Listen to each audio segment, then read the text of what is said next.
Kigali 250 uyu munsi amakuru y'imyidagaduro reka duhere hano mu Rwanda aho ababarizwa mu Ruganda ndangamuco barimo abahanzi n'abashoramari muri uru rwego bahuriye mu biganiro byo kurebera hamwe umusanzu batanga mu iterambere ry'igihugu n'uburyo bakoresha impano zabo mu gutanga ubutumwa bwubaka.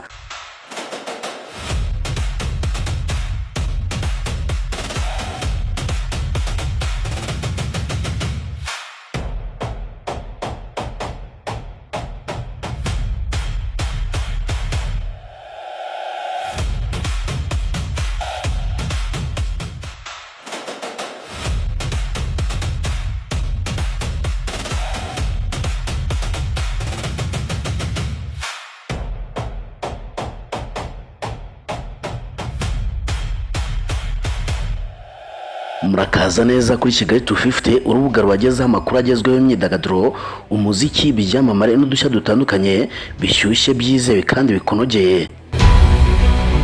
Abitabiriye ibi biganiro byabaye kuri wa kabiri ku itariki 3 z'ukwa munani 2026 bagaragaje ko uruhare rwabo ari ingenzi mu guhangana n'ibiyobyabwenge.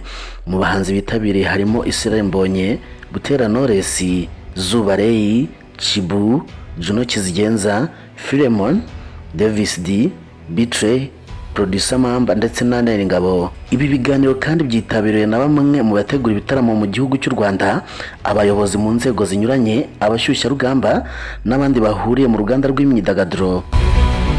Abarimo Coach Gayeri, umuririmbyi Neri Ngabo, umuraperi Bushari ndetse na DJ Ira nabo batanze ikiganiro kibanze kugaragaza ko buri wese mu ruganda arimo akwiriye kugira uruhare mu kurwanya ibiyobyabwenge. Coach Gayeri ni umuyobozi cyangwa se nyiri 155 AM ibarizwamo Bruce Melody, yagaragaje ko umuhanzi ukoresha ibiyobyabwenge abangamira ishoramari ryose bamukoraho. Yatanze n'urugero avuga ko hari abahanzi bari bafite impano zitangaje ariko zangijwe no gukoresha ibiyobyabwenge.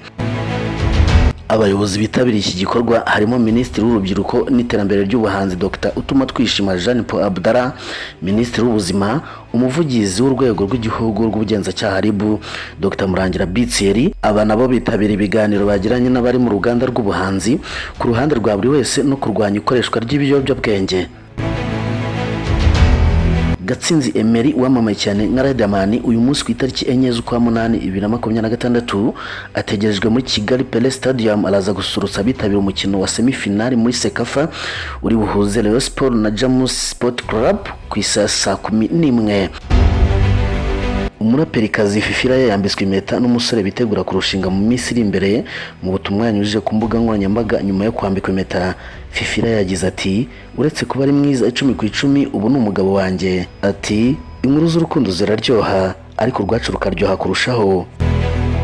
Umuhanzi The Ben waherukaga gutaramira muri Canada muri Gashyantare 2025 mu bitaramo bine yakoreye mu mijyi irimo Montreal, Ottawa, Toronto na Edmonton, yatangaje ko ari kwitegura ibindi bitaramo bizazenguruka mu gihugu cya Canada.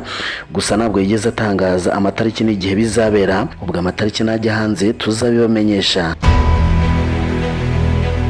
Hanze y'u Rwanda ibyamamare bikomeye mu myidagaduro ya Afurika bikomeje gushimira no kwifuriza ishya n'ihirwe umuryango wa Zucu na Diamond Platinum nyuma yo kwibaruka imfura yabo.